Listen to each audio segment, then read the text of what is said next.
Ladies and gentlemen, welcome to the X Fan Show After Dark. I'm your guy, Spurt. It's a little different today. I'm going to be talking something different because me and Arlington are going to be on later talking UFL because that's the whole talk of the world. But what I'm going to talk about is the IFA going on. Everything in the world that's going on with spring football is a very, very interesting thing. And I have possibly one of the most important people in the IFA, Mr. Mark Lozano, to join us to help us figure out everything that is going on in the IFA and all of that stuff. Mr. Lozano, how are you, sir? Just fine. How you doing, young man? I am doing good, sir. So let's just get to it. So explain to people exactly who you are, and then we'll go from there. All right. Well, my name's Mark Lozano. I've been around football for many, many years. My dad was a high school and collegiate coach, so I grew up around it. Just to kind of a little humor out there. For my 10th birthday, he gave me an alarm clock, so you can imagine how my childhood was.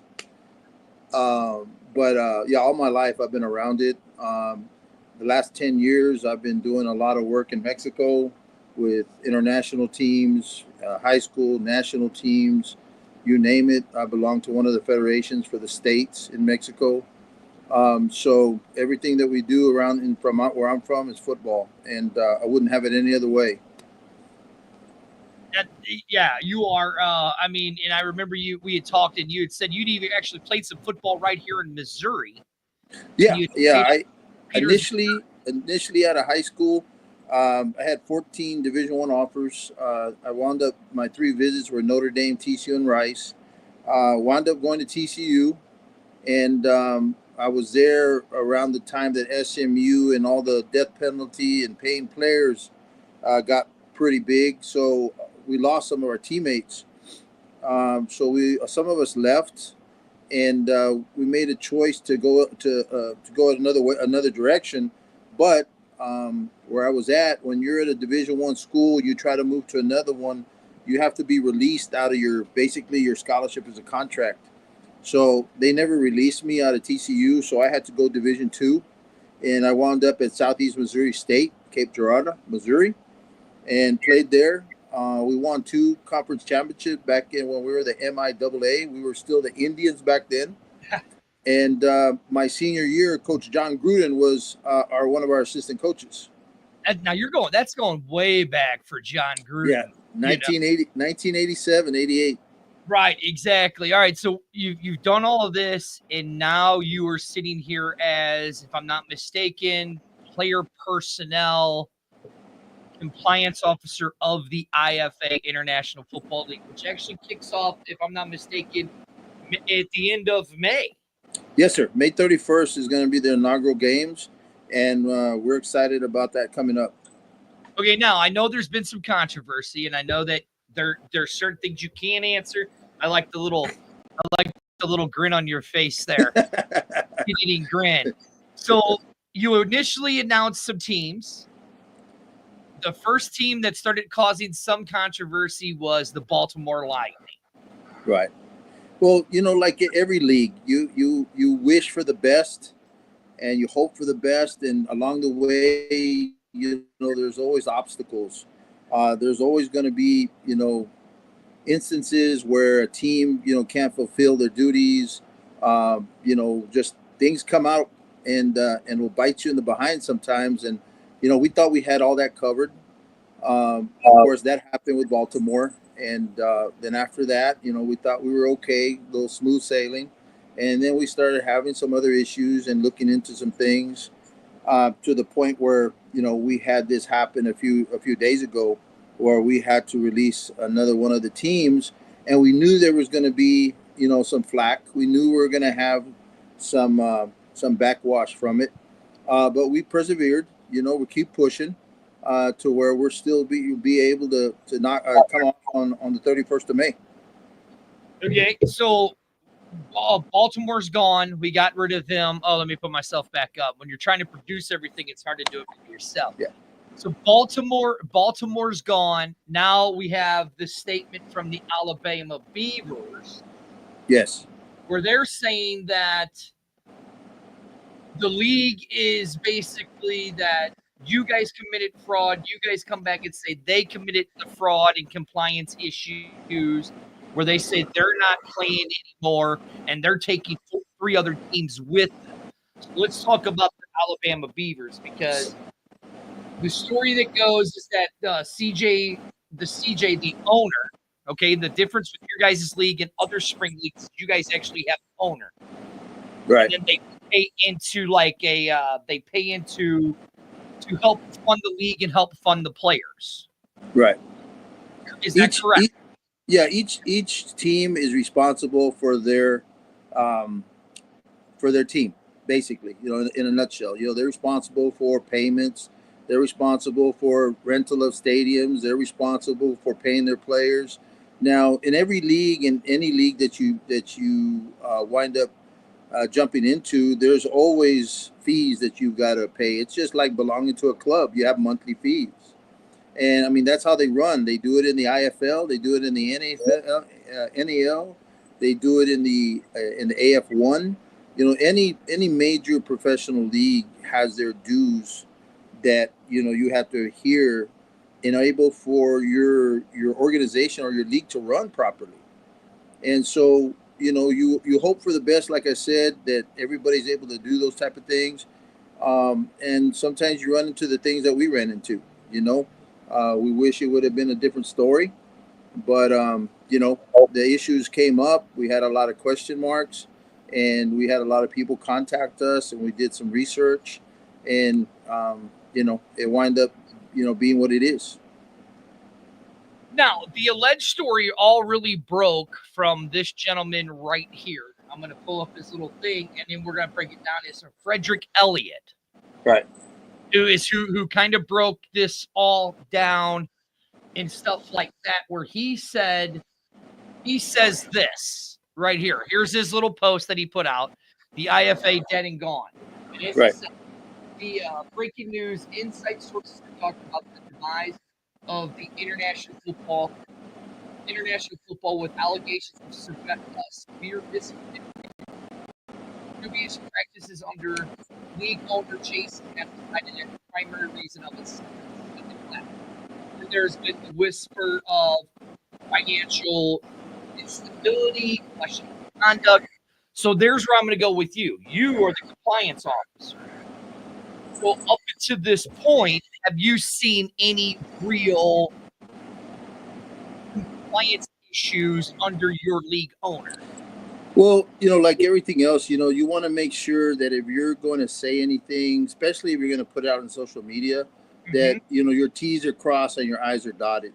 You hope that people will do their due diligence before they say anything. It's like you have the beginning of a book, the end of the book, and the middle. And you hope that you look at all 3 aspects of it before you make a decision. And that's kind of like where we were at, making sure that we had all the facts, making sure that we didn't leave anything behind that would leave us open for any negativity. And of course, you're always going to get that, but we try to minimize it, right? Mm-hmm. And there are some things that came about, and that we addressed. And they kept going on, and to the point where we did what we did. Now the team made a decision to do what they did. We can't control everybody, we can't control anybody but what we do. So everybody's going to have their opinion. You would hope that they would try to fact check those things before they do it, and not listen to all the misinformation. And that's why you get this he said, she said, and back and forth until, how could I put it? I think we might have lost him. I think he might have froze up. We'll see what happens. Give it a minute. Let's see if he comes back on. I'm going to do this real quick. Let him get unfroze. So right now, where we're at now is we've heard that they've done the vetting process. from the league owner. There's Mark is saying that he has not found, because he is the compliance officer, saying that he has not found any type of compliance issues under his watch of the league president, which is Jason Adams. Now, I have the statement of the Alabama Beavers right here, and it says our organization has proven to be a great deal for the players, fans, and all involved. We've decided to leave the IF. Okay, I think Mark is back. Nope, he's still frozen, I think. But we'll get him back. I have a feeling we'll get him back. So back to the Alabama Beavers, and then we can get Mark when he comes back on. It says they decided to leave on April 10th due to a lot of broken promises from leadership and concerns. A formal email was sent to the league on that day explaining why we were making this decision. We walked away willingly. All right, I think Mark is there he is. Okay, are you back, Mark? Yes, sir. Okay, there you go. I'm reading the Alabama Beavers because where you left off, you said you had already done your vetting and crossed your I's, dotted your T's on the vetting of doing your compliance on your league owner. Right. And you said you hadn't seen anything that would cause you for any alarm bells. Is that basically what you're saying before you cut off? Well, like I said, you have to go on facts and not just hearsay or misinformation. So, you want to be able to hear it. If you hear it from 2 or 3 or 4 people, well, you start thinking about, well, maybe there's something going on. But when you start hearing it from 20, 30, 40 different guys, you're hearing it from just different people, that are associated or been a part of what's going on, then you definitely have to take heed and look into those type of things in order to safeguard what you're trying to accomplish. Completely understand. So now the Beavers said that they completely just walked away willingly. That's in their official statement. They said that they walked away willingly. And then there was the local news report where CJ, and it was a lot of the he said stuff, where CJ was saying that, Jason was supposed to pay the bills. And then Jason says they were supposed to pay the bills. So again, let's get to that point. So they pay into it. They pay their money to get into this league. And then it's the owner's responsibility to get sponsorships and stuff like that to help pay for all of that stuff, correct? And then the league helps to a certain point. Right. Yeah, that's in any league. You pay your dues, and then as you go along during the season, if you have issues, you have some emergencies that come up, that's what that money, those dues are for, to try to cover those things off when they come up. Okay, I get that. Okay, so I see that now. So in articles there says there's been people that have been reporting all over about this. I know you've been in a lot of conversations with people on all of this stuff and with everything that's going on. My one question is, you're the compliance guy, right? You want your owners to look a certain way. Yes, sir. What was your conversation with your Arkansas owner? Because he had a few choice words to say. I'm not going to put it up, but he had a few choice words to say to some fans. And yes, sir. So, like, how did it, and you can't find it. It's all been taken down and all that. I'm not going to put it up, but we're just going to put it that. What was that kind of conversation? Because if you're trying to get this league up, and like you said, it's an expensive league to get running, correct? Well, any league to run is going to cost you money if you're going to do it right. Correct.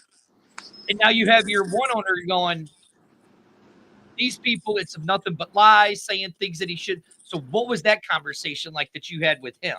I'm not going to say the owner. Sorry, you cut out? I'm sorry? Oh, I said you had an owner of an upcoming team that had a few choice words for fans and people that were bashing his league. And he's you as the compliance needing to hold people to a certain standard. What was that conversation like for you? No, I mean, like I said, athletes are emotional.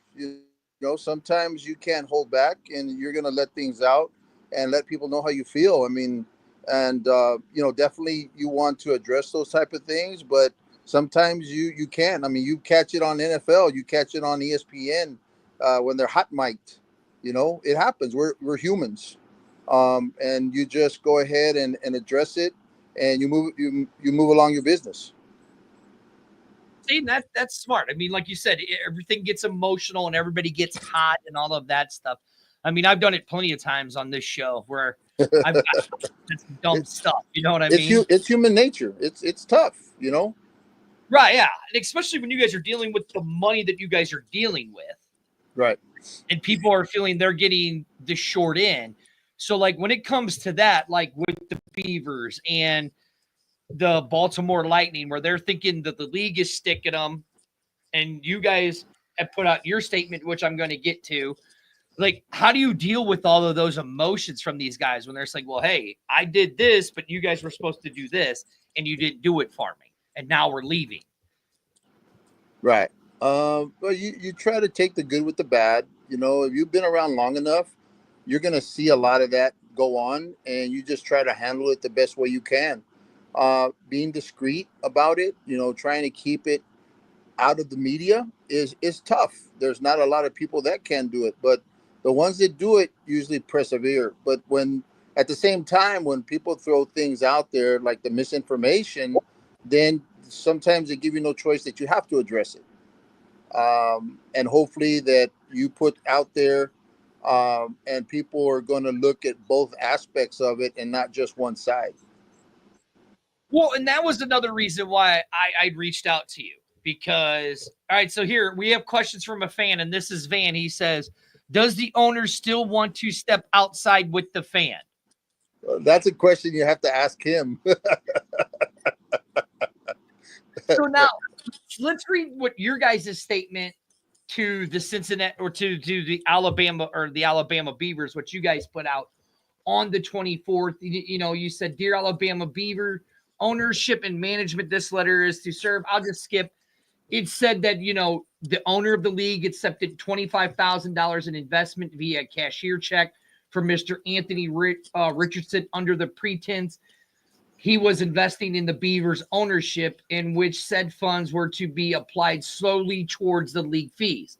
So let's start there. So he gets the check. Did you guys ever receive that money from the owner of the Alabama Beavers? To my knowledge, no. Okay, so there we got no there. So that's one question. All right, now the next one is when he was it says on the 4th, Richardson presented the owner of the Alabama Beavers with a fraudulent PayPal statement showing paying the league on a line item payout under the fictional name International Alliance. Now, we all know this. That's basically transactional and wire fraud, basically, right? That would be up to law enforcement. Right. So where does the IFA stand on that one? I can't really speak on that. I know they're still looking into things, and I think when it comes down to everything, it's going to have to be through what Mr. Richardson wants to do. Okay. Once everybody does their due diligence. Okay. So now here's where the misrepresentation and the deceit comes in, providing false statements to the IFA's league's office and local businesses on multiple occasions regarding payment and expenses included but not limited to the team during minicamp, the hotel accommodation and food services were secured through the embassy suites, with an initial $500 payment was received.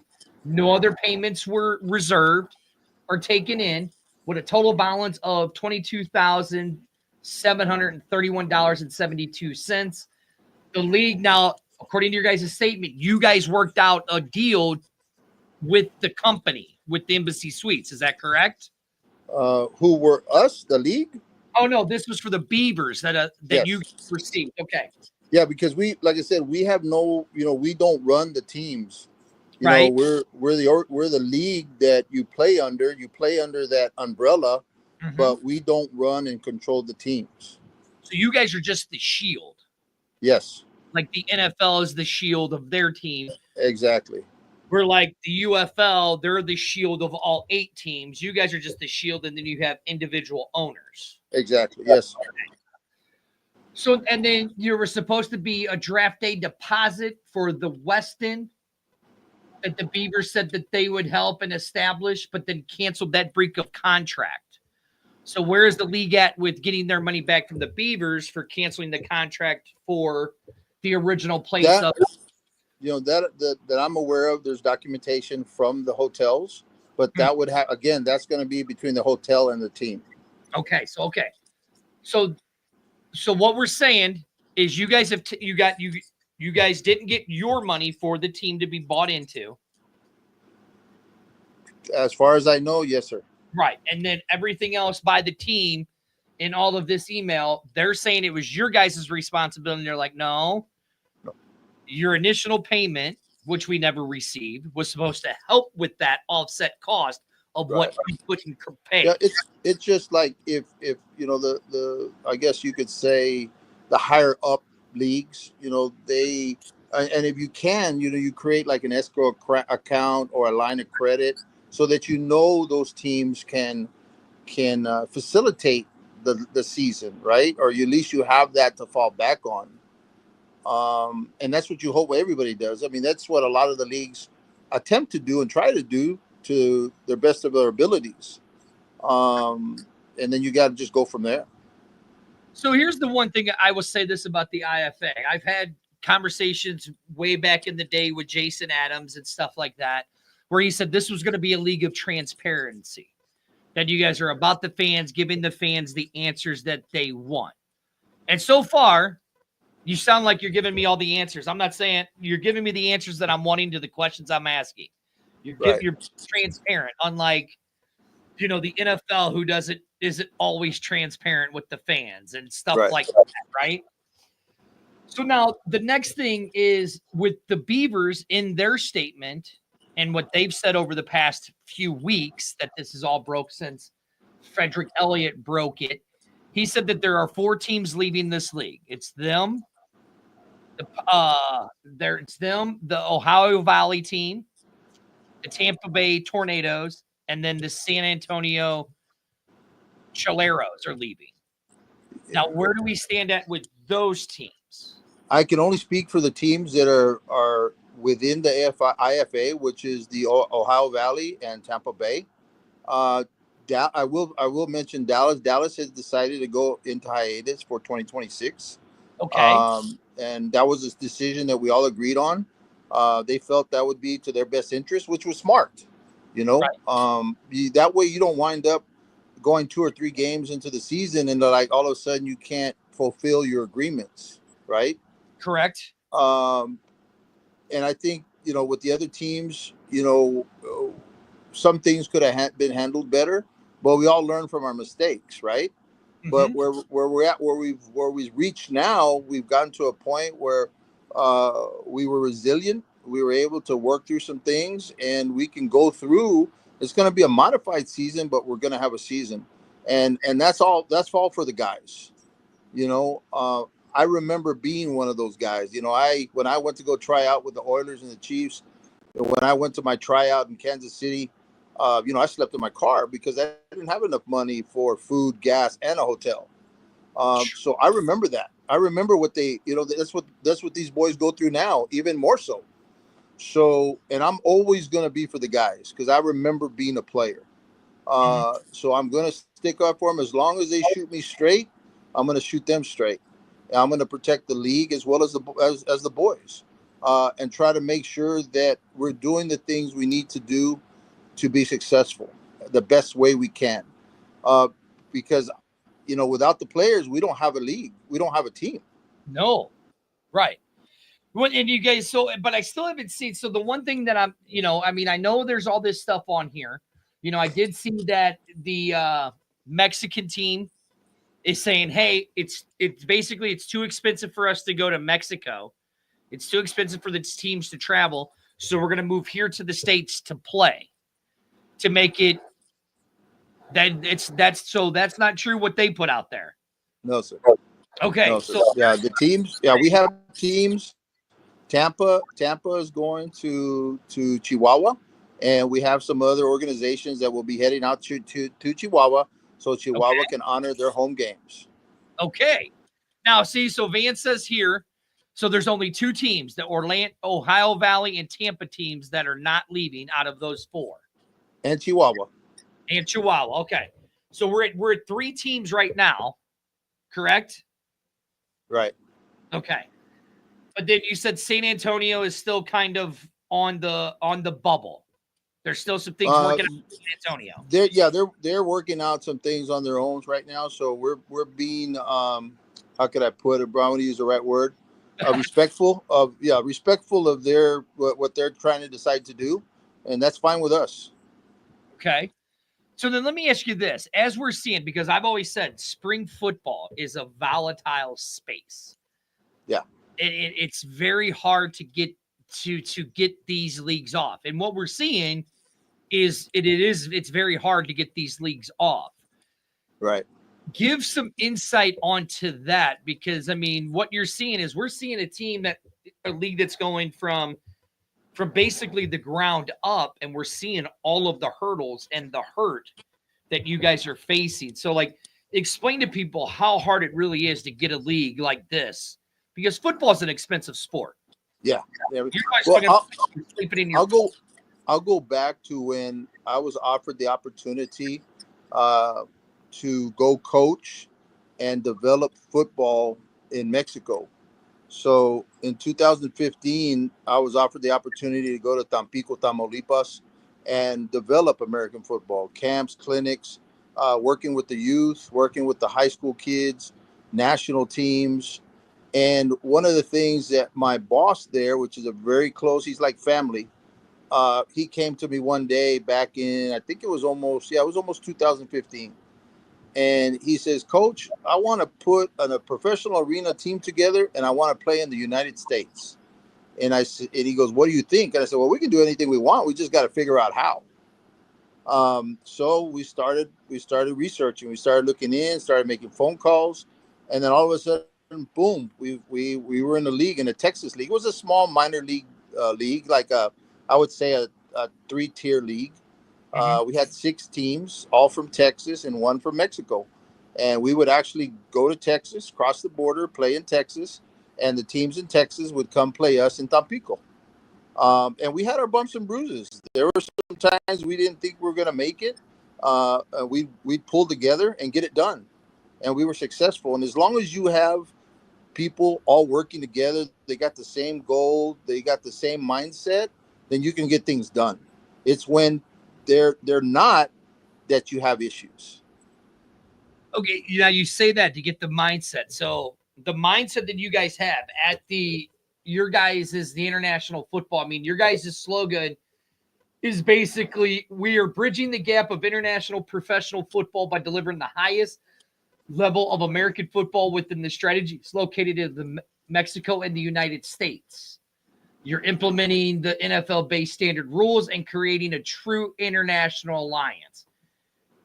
Together with team owners, teams, players, and the fans, we are building to unify in a solid football ecosystem to grow football in a league without borders.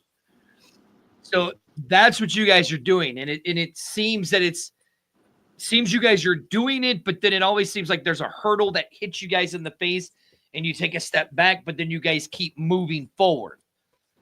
You got to be resilient. Right. Now, with the transparency, you guys have been very transparent with this so far. So what can fans what are fans going to expect if you do the modified season, right? As of right now, like you said, with Ohio, Tampa, right, and the Chihuahua Mexican team. What can fans expect to see that in that modified type season? Well, I think we're going to give some showcase games that are going to allow other players that possibly maybe wouldn't have had a chance to play at this level, get them exposed to a level like that be able to play guys that are on another level and they can measure up and possibly give them opportunity to be seen by higher up leagues maybe they get picked to move up. Maybe we pick them to move up. You never know. There's always diamonds in the roughs everywhere. And this is an opportunity for players like that to take advantage of. Yeah, I mean, you're right, and it seems like you guys are. Now, some other news broke today, and this was on Reddit, that you guys just the San Antonio or your coach that you had named for Portland just left to go play for or to go coach the San Antonio Brahmas. I think Noel Mazzone. He was named the coach. Yeah, coach. Yeah, I think they made Coach Pardee the interim, and then they just went after Coach Noel, and he's a hell of a guy. Great coach, great person. I wish him the best. So now with that, how is the IFA going to try to stop that? Where you're there? What if another league starts to come try to poach more of your coaches from here till now?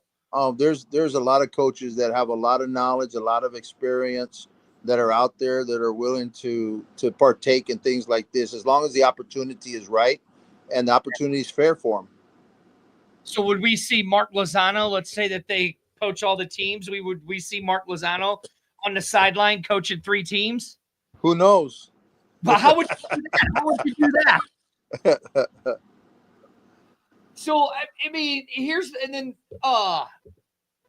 to me, it's very interesting how this is all played out, right? Because you've been very active on social media, defending this league and all of this stuff.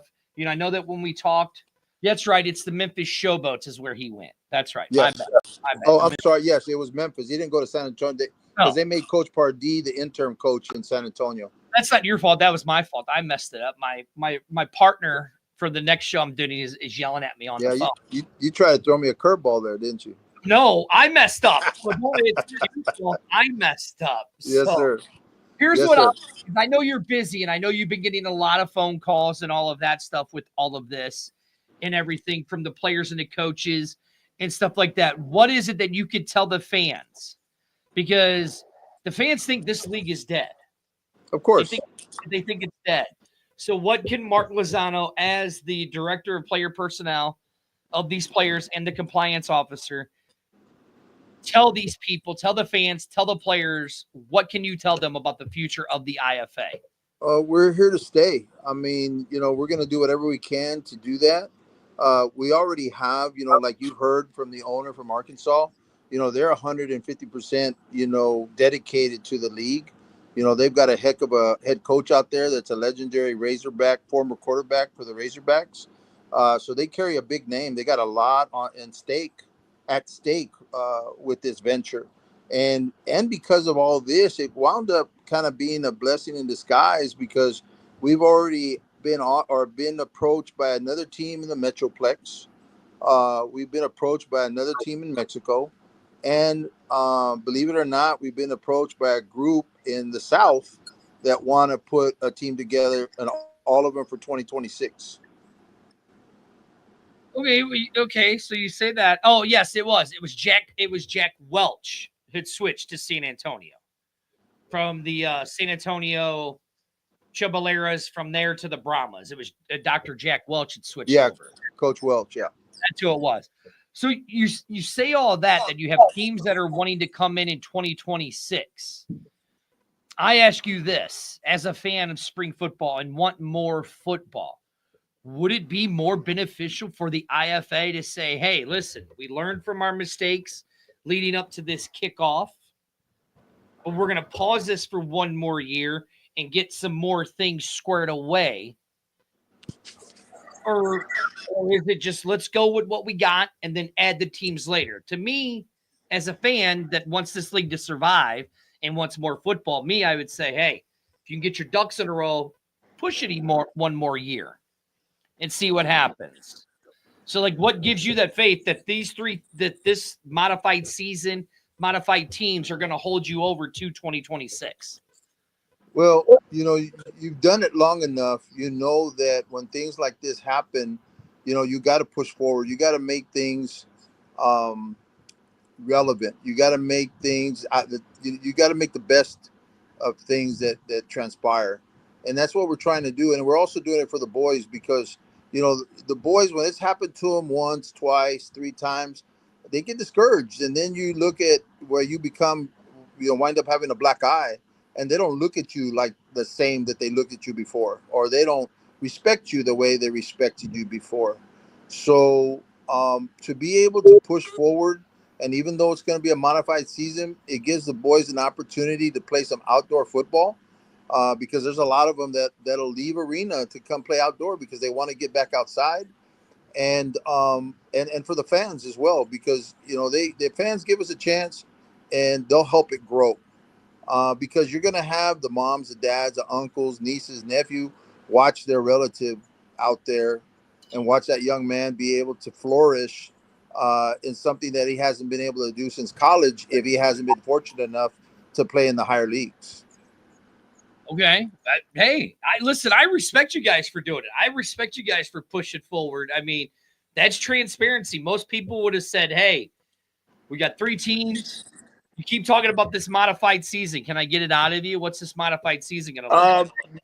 So on the ownership's request, I believe that should come out next week. Damn because it. they're gonna come out with the schedule and things like that, and the ownership and the teams want to do that. So okay, now you speak of that. You guys listen, through all of this mix of all of this negative publicity and all that, you've come on here, you've answered a lot of questions. You didn't shy back from any of them. I figured you would say, yeah, I'm not going to talk about that, or I'm not going to answer that. You still haven't lost your TV view, your TV sponsors. Right Now TV. You still haven't lost any of those guys. So what are they saying? I mean, I'm guessing they're believing in you guys. Like, what was the conversation with those guys that you guys had? Right. Well, they haven't lost a hit. Jason has really good relationship with those guys. He's been dealing with them for quite a while to get this thing off the ground, and they're with us 100%. Just like I said, Arkansas and the ownership over there coming out and supporting the league when it was looking very bleak. These guys, the media, did the same thing, and we appreciate that. They're in it for the long haul. Yeah. See, I mean, I know the Alabama media didn't really do a very nice, good piece on either side of the Alabama Beavers or the IFA. So I'll say that if you guys want to look, you can go find that. It's in there. Oh, that's what brings readers. That's what sells. Well, right. I mean, look, I've asked you some questions that I didn't think you were going to answer. Right. Hey, you're sitting here and you're telling me you got 3 teams that are still sticking around. You're saying, because right here, I know that the Chihuahuas are holding open roster spots to help fill out. We're kind of revamping. I'm helping them with that. I'm assisting them with revamping their roster.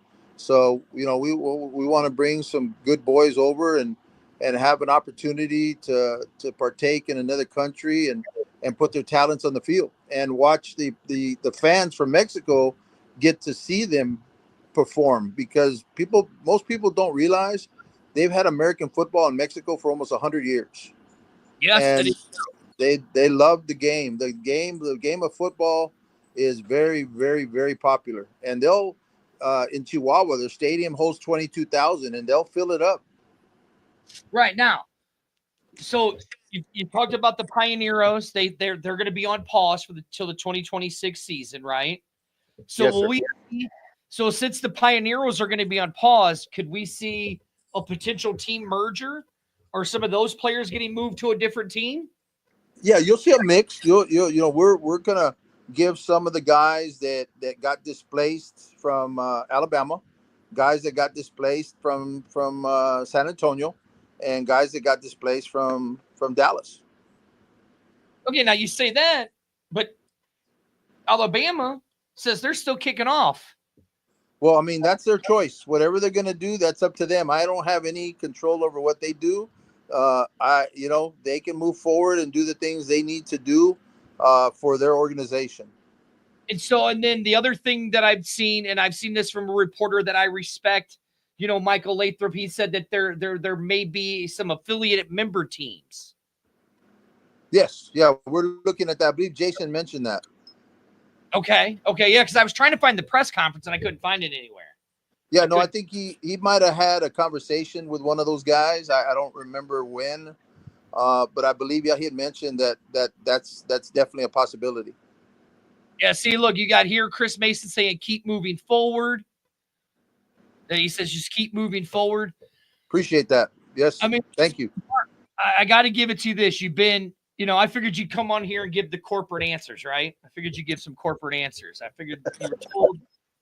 I'm pretty transparent. I've been around this. My dad, like I said, was a high school college coach. I grew up, he was former military as well. So I grew up a certain way, and I really don't shy away. I try to be professional about things. If I'm wrong, I'm going to admit it. I'm going to tell you. If your way is better than my way, I'm going to try your way. I have no issues with that. But if it's not, you're going to do it my way. But I've been around long enough that I respect the game. I love that game. I've been around, like I said, against playing, coaching, and teaching it 55 years of my life, and then the other 5 that I couldn't play. I was watching my dad coach it. So I have a lot of respect for the game, a lot of love for it, and especially in Mexico. My dad coached in Mexico when I was young, so I have a special place for that country. And plus, like I said, a lot of my family's from there. Right. To make things work, to make sure that we move forward and we make it work, because it's a special opportunity to be able to bring 2 countries together, and the only really sport that can do that is football. Correct. Now let's see. I'm going to see if I can get you to answer one more question, because this is one I really want to know, right? Because this goes back to the he said, who's supposed to be responsible. You had your former VP of marketing of the Chileros, Brian Billick, say that late January, now I don't know if he got paid by the IFA or if he got paid by How Mummy and the Chileros, but he says he resigned from the VP of marketing from the Chileros after they were late with his paycheck in January, and then flat out denied his paycheck at the end of February.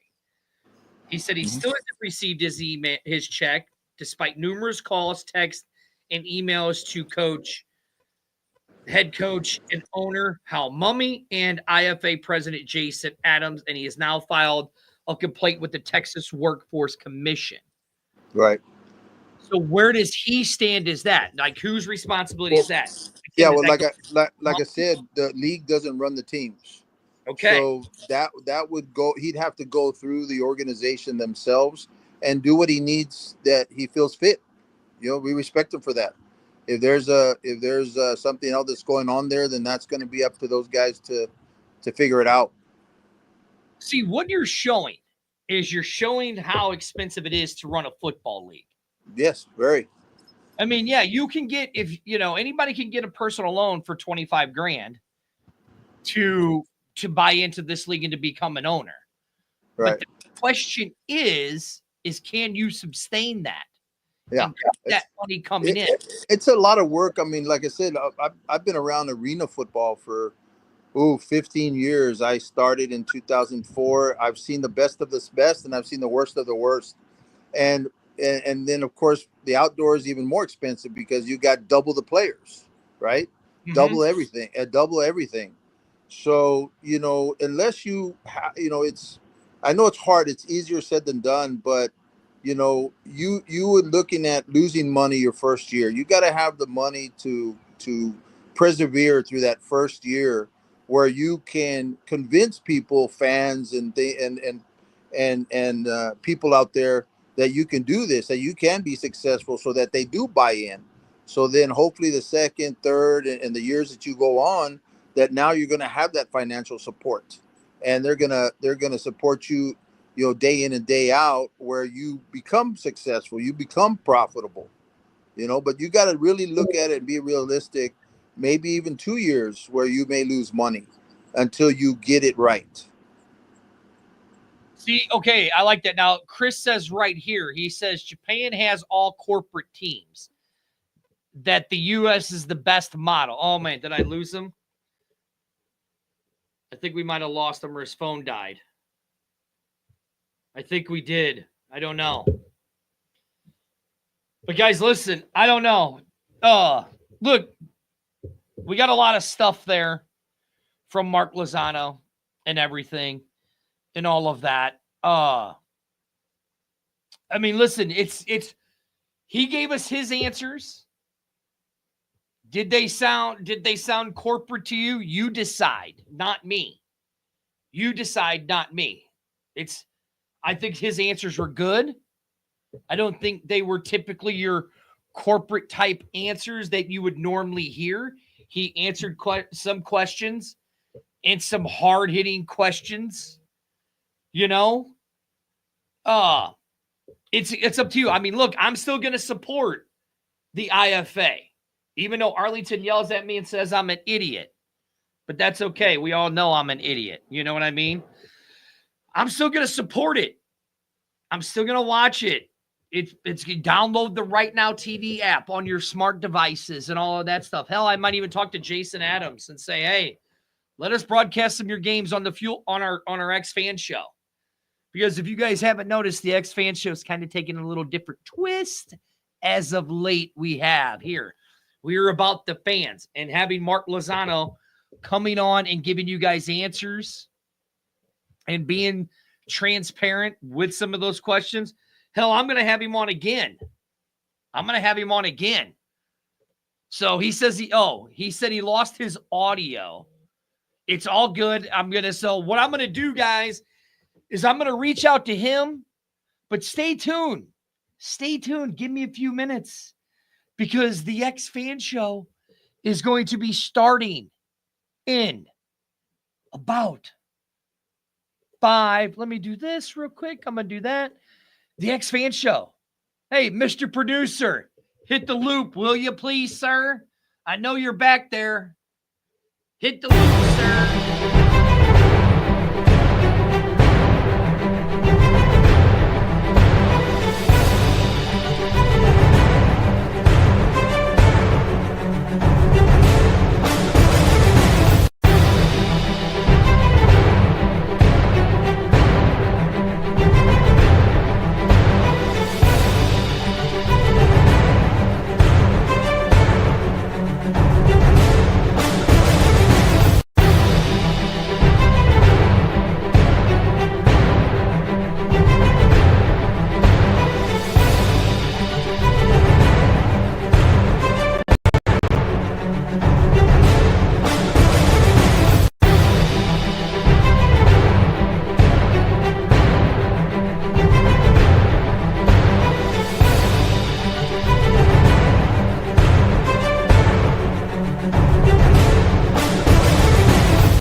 It makes no sense to keep you guys waiting any further. Welcome to this edition of the A Train Show, the A Train Arlington Lane.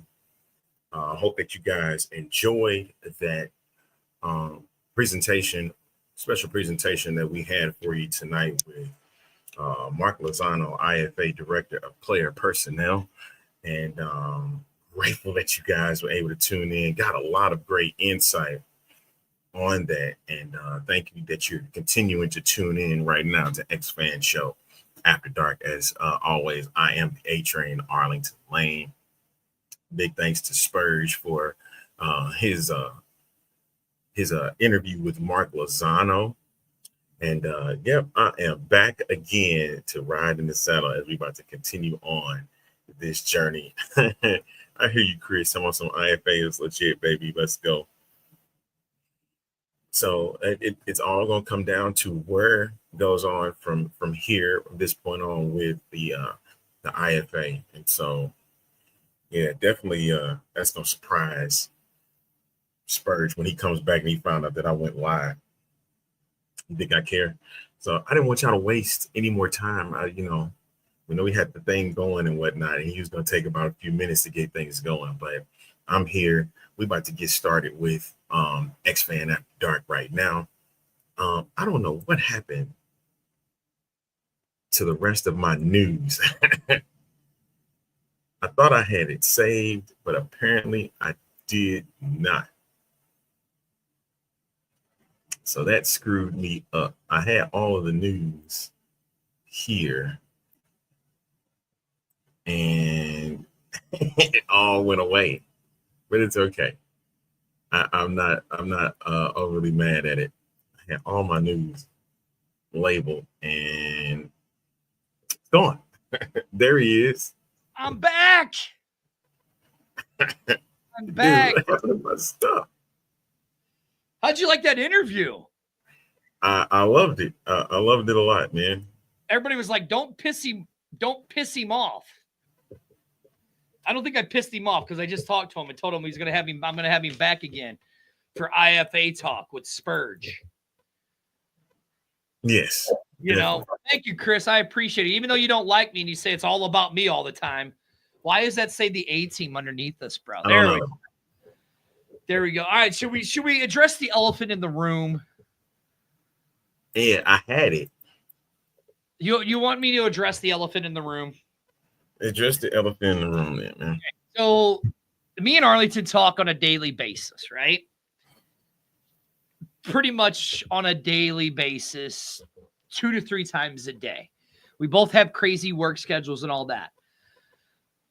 I'm going to say this. When I talked to Arlington last Monday, I was like, Arlington, I have nothing positive to say about the gameplay that I saw in week 3.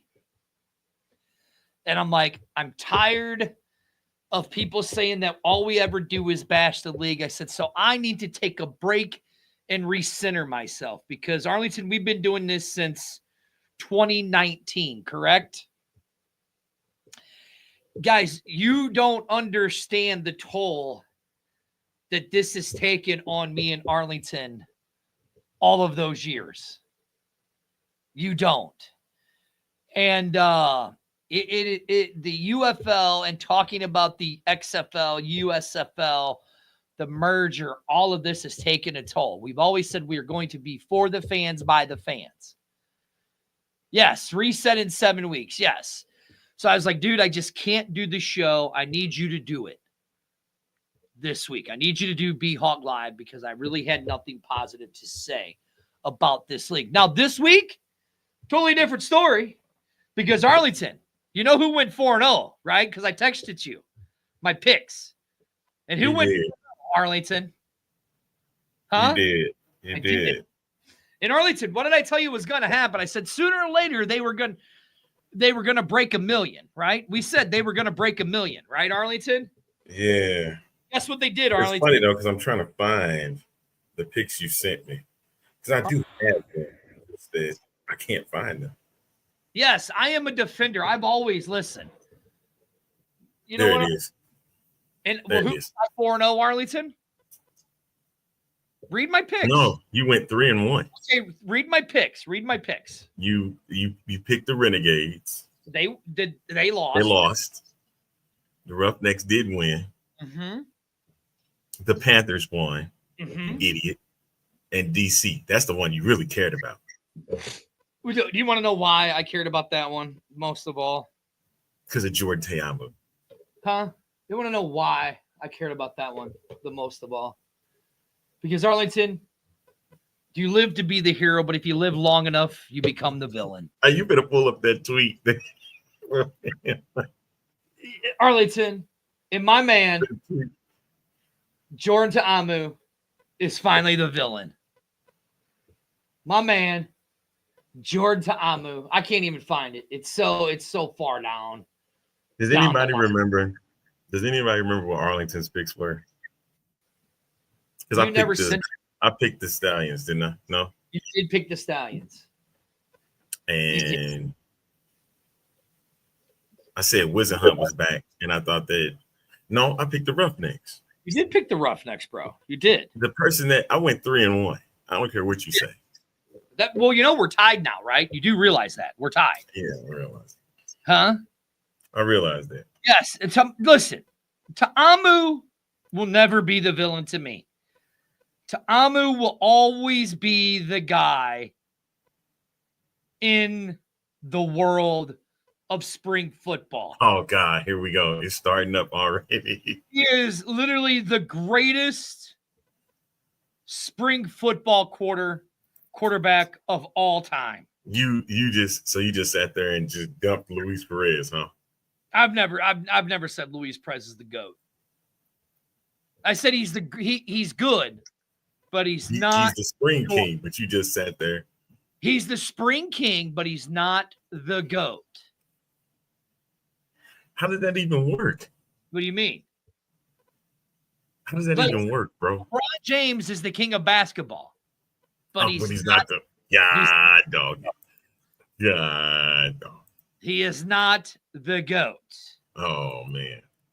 You see what I'm saying? See how that works, Arlington? I see.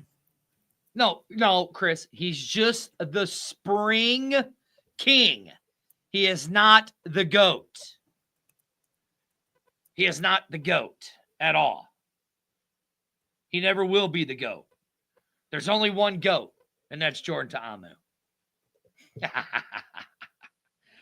I'm trying to find it. But Arlington, here, look, every time, you know me, Arlington, right? Every time I see my man, right? I got to get a pic with me. Did you get one? And my man right there. Let me do it this way. Let me try it this way. I'm going to do this. You ready? You got one? I did. You get one? Huh? I said, how did you get one? What do you mean, how did I get one? I'm going to send it to you, okay? No, I'll just send it to myself. Hold on. You ready? Because I can do that. You send it to yourself, right? No way you got one, man. Do what? I did. Of course I did. Why wouldn't I? That's my man. Huh? That's my man crush. Even though I'm old enough to be his father. I think he's mad at me. Why?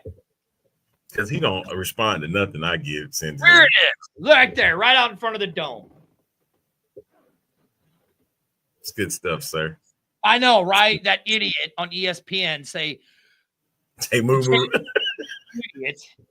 Listen, let's get to it, Arlington. As we saw, this might have been the best week of spring football that we've seen so far. In these 4 weeks. And if you're saying that for competition purposes, or are you saying that for just overall? I would say overall. Because that I have some thoughts on that Renegades Stallions game on Friday night, which, mind you. You want to talk about that? Because everybody's bitching and moaning about it. Do you want to talk about it? Because this is, by the way, an X-Fan show after dark. Right? Right. Yeah. No, I don't ever mess up Perez's name. Never mess it up. All right. So first off, there's the ratings. The ratings. Now, look, we're averaging about what we normally have averaged, the 600 and something rating. Now, we can understand why the Houston and Memphis game was so low because it's two winless teams. It was Masters weekend. Well, look, okay, let's do this. Let's stop with other sports stuff. Okay. Other sports bullshit. Okay. Okay. All right. We can do that. Football is king in this world, right? This is technically, if you really want to look at this, okay, this is a league that has only been around for 2 years, the UFL. Okay, let's not get twisted because Arlington, people were asking me all weekend, why are you so down on the UFL? Why are you so down on it? I said, okay, well, let me explain something to you because we've had these conversations and I've had these conversations with everybody, okay? Arlington, the St. Louis Battlehawks started in what year? 2020. 2019. Okay. But they didn't play their first game till 2020. The name came in 2019, right? Okay. So what did we see in 2020? We saw ratings hitting the 3 million mark, right? Especially that opening game. Yeah. Opening game, 3 million. But we saw all those games hitting 1.2, 1 point. They were in the two. There were games that were in the two. Every away game the Battlehawks played were in the twos, right? Yeah. Okay, we get 2. We saw that the Dome had 30,000 in it, right? In 2020 for the 2 games, basically 29 and 28, correct? Roughly. Yes. So we get to COVID happens, right? Right. Get to 2023. So what did we start seeing? We saw the first week attendance up 40,000 plus, correct? 40,000. Mm-hmm. Then what happened? We saw it decline by 2% every single game, correct? Right. So Arlington, I'm going to ask you this. Did we see an increase from 2020? Or did we see a decrease into 2022? Overall. So take the 5 games and then the 10 games that the XFL played. Exactly. We saw a big decrease. Though. There you go. Okay. So, okay.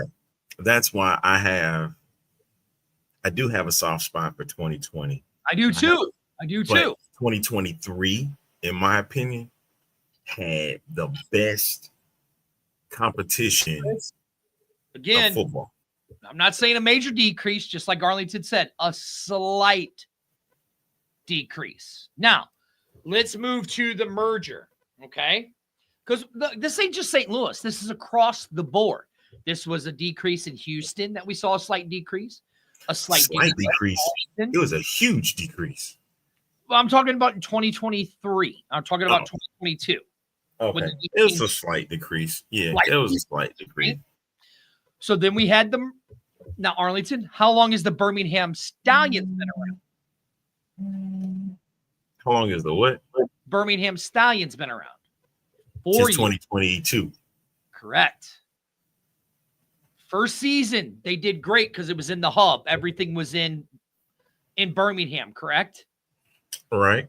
Okay, we were seeing except we're not going there. We're talking about modern spring, Chris. Modern spring football, Chris. We're talking about modern, Chris. We ain't talking about what's going on. We saw. Okay. You yelled at me because my phone was ringing and we got your phone vibrating. You say what? Your phone is vibrating. Can you at least? I know. I just constantly hear it. Yeah, I know. I did too. But what have we seen with the Birmingham Stallions? Have we seen an increase or we've seen a decrease from the time they've started in 2022 till now? It's been like a roller coaster ride going up and back down again. Again, I'm just using those 2 teams as the example because those are the 2 biggest teams. They have the biggest fanfare. Those 2 teams do. Now, when the Brahmas came in 2023, they had a great thing. And now we all know that, yes, I did get triggered over a little phone vibration, just like you did earlier, Chris, when the phone was too close to the speaker. But here's the thing. What we haven't seen in this league is an increase in fans. Now, we've seen an increase in TV ratings because now TV ratings are starting to go up for the UFL. We can't deny it, can we, Arlington? Put the ratings back up. Put the ratings back up. We can't deny it, can we? The only two teams that the ratings aren't going up are Houston and Memphis. You know what I'm saying? Like anytime Houston Memphis plays is going to be one of the least watched games. Depending on the team they play. Depending on the team they play. You know what I'm saying? So we're starting to see into week 3, we're starting to see the viewership go up. Again, guys, this is what we've told you guys time after time after time after time again with this league, with this new league. It is not about butts, asses in the seats. It's about those numbers right there that you see on your screen. Because somebody put out a little thing, okay? Put out a little bitty thing to show you the avenue breakdown of dollars. Yes, Kevin, it's a TV show. That's exactly what this is. They're making more money on TV ad revenue than they are asses in the seat when you got $18 tickets. And you know damn well that's not true, Chris. You know that's not true at all. You know that's not true at all, man. You just made that up. He's saying that to get under your skin. You know that, right? Huh? You say what? He's saying that to get under your skin. Well, that ain't to get under my skin. The facts, though. Yeah. Well, they're not. Supposedly they're 3 hours. That's the window that they're given is 3 hours. Mm-hmm. But the timing is supposed to be 2.5. Correct. But that was the thing with the XFL in 2020 was to speed up the game, right? Mm-hmm. And granted, here as we see, the ratings have gotten better. And especially that it's now the UFL. These probably have been one of the more better rated games since this merger. Yes, agreed. Since the merger. Because when you have a DC St. Louis and you have a 1.4 peak viewership because and the XFL conference, wink, wink, has the better conference as in let's just do it this way. I'm going to break it down really easy because I was trying to find the stat that I saw down because people were complaining and bitching about the TV ratings and all this stuff. Like, and what actually gives them more money, Arlington. So let's just say XFL, yeah, it is a much better play. But Arlington, put those ratings back up there for me, okay? So just on the Alabama and the Birmingham and Arlington game right there, okay? Let's just say that it's $1 per avenue for TV revenue, right? Let's just say it's $1, Arlington, okay? We're gonna do simple math because that's dirty math. Very simple, right? Yeah, but this is your simple math. It ain't just simple math. Yeah. No, I know, but I mean, I know the price is a lot higher. I'm just doing it as $1 to make it easy. So if it's $1 per minute for TV revenue, right? Arlington, how much money did Fox make on that Arlington and Birmingham game? If it's $1 per minute, we're doing it by a minute. How much money did they make? Just to buy a minute for the game itself? Mm-hmm. And by TV ratings, how much money did they make on $1 a minute? I don't know because $682,000. That's a viewer, not a minute, idiot. Okay, my bad. $1 a minute. $1 a viewer. That's exactly where we going. See, I told you, man. This ain't no simple math, you fool. $1 a viewer. Because that's how right there. Right. So you're telling me they made $682,000 with people with asses in the seats in Birmingham, which they reported the crowd was what, 10,000 people, and there was maybe 4,500 people in there. So you guys tell me where the money's coming from. Your math gives me a headache. Well, I said $1 per viewer, right? Yeah, you said $1 per minute, but I know I changed it. I was wrong. See, Kevin said dirty math. We already said it was dirty math. So get over it. With your beautiful self. Get over it. Okay, Chris, 5,000. That's fine. $5,000 is what they made in ticket revenue. With asses in the seats. I know, $1 per minute. That would be pretty cool. But $1 a viewer. Now, Arlington, for the Michigan and San Antonio game, if it's $1 per viewer, what did they make there? Whatever it says on the board right here. So you're telling me, because they said there was 11,000 in Ford Field. Now, mind you, Arlington, me and you've been to Ford Field, right? Mm-hmm. I can't wait for your explanation on this next one. I really can't wait for that one. I'm just going to go by I'm not going to go by the parenthesis number. I'm just going to go by the. Can't wait for this one, boy. This is going to be good. Number, right? I'm going to go by the main number there, the 900 number. But listen, Arlington, there very well could have been 11,000 people in Ford Field because that stadium is so big and so sparsely spread out. I don't think there was, but there could have been. Now, for St. Louis, Arlington, $1 per viewer, how much did they make? You would think it's $1 million, wouldn't you? You would, but it's not. It's not, though, is it, Arlington? It's not.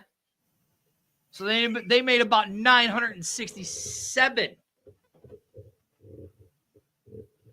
Okay, but it's Fox. What does it cost Fox and them to put this on? And ESPN, it doesn't cost them shit. Yeah, see, like right here. Like what the mayor of spring football. We're changing Van's name to no longer the mayor of the UFL. Well, he's not because he covers all of spring football. Now the only thing is now the ESPN stats a little low because ESPN says they do not add their ESPN Plus viewership and streaming into their ads. Everywhere else does. With Hulu, YouTube, all of that is all added into those actual numbers. The only one that's different is the ESPN number because they don't add their streaming to it. But like right here what the mayor says, if you look at the advertisements in week 3 on Friday, the quality has increased with very few related spots. And he's absolutely correct. Now, Arlington just disappeared on me. Now, guys, we've told you guys this time after time after time again. This is when this merger happened. We said they are turning this into a TV product. And that's what they're doing. They are turning it into a TV product. You can see it. It's happening right before your eyes. They're not worried about asses and seats. They're worried about those TV dollars that they're getting. Now, does it suck as a fan, Arlington? Yes. But are we focusing on this Saturday game? Is what you're doing? Well, I'm just saying, does it suck as a fan that they're not wanting to put more into game day presentation while you're at the field?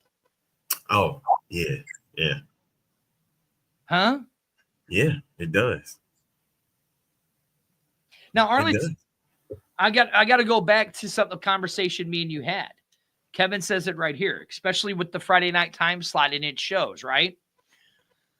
Arlington, if you remember when I said when Fox lost WWE SmackDown, right? Right.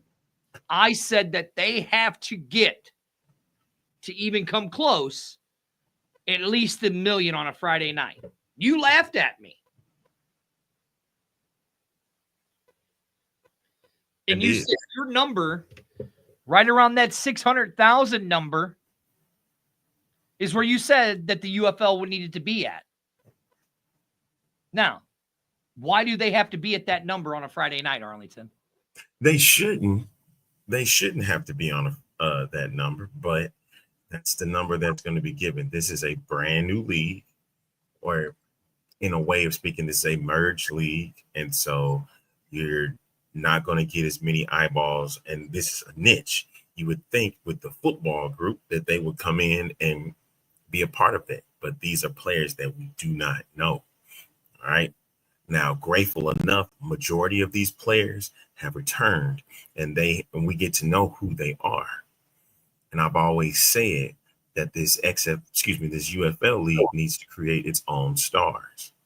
This is a league that we need to. It can differentiate from the NFL. Okay, and I'm going to stop you right there. See, like the mayor of spring football agrees with you. They are willing to slow build the UFL Friday night on Fox. Arlington, you said that. You said that. I called you a liar. It's no, that's stupid. This is what they need to do. You're like, no, man. If they can get between 600 and 800,000, that would be fine. Now, Arlington, I'm going to go back to something you just said. You said these guys need to start building stars. Are they not starting to build stars with these promo packages that we're seeing before the game and how they're highlighting different players during the game? Because I'm telling you, this is going to be, for most of them, this is where it's going to be. The UFL is going to be the league of choice for guys that really want to get a shot at it. My biggest issue is when broadcasters go on their different telecasts. I understand that the NFL is the end all be all. And these same people, analysts and broadcasters, all know, whether they have been there or not, they already know it's a road. It's a tough task to get there because those coaches are all wanting a certain type of player. And if it doesn't fit their system, they're not going to put them in their system. It's just how it is. And they'll do it these days just out of kindness, I'll say. I'll use that and be very easy with it. But my thing is, with that, let the UFL have its own stars. Like, wait, I'm gonna say this. If Adrian Martinez would have stuck around for another year, I'm grateful for his opportunity that he's getting it with the Jets. But if he got another year, guess what we would have been building off of? The fact that the UFL MVP returned, and can he be the MVP again this upcoming season? Good point. Good point. No, I mean, to me, like you said, to me, it looks like they are building stars because if you remember in week 1, Luis Perez's book all came out, right? And you saw Menifee and Kurt up there reading his book in the press box while they were calling the game, right? You're starting to see more of a guy like Arlington, like you said, some of these guys, this is it for them, the end all be all, right? You're starting to see guys like Jonathan Adams for Houston being built up. You mean Memphis? Come on, man, get these teams right, dog. Memphis, right. Here, Arlington, our guy that we set for quarterback and is the player of the week for week 3, Mr. Bryce Perkins. Perkins. You heard how they talked about him in week 3.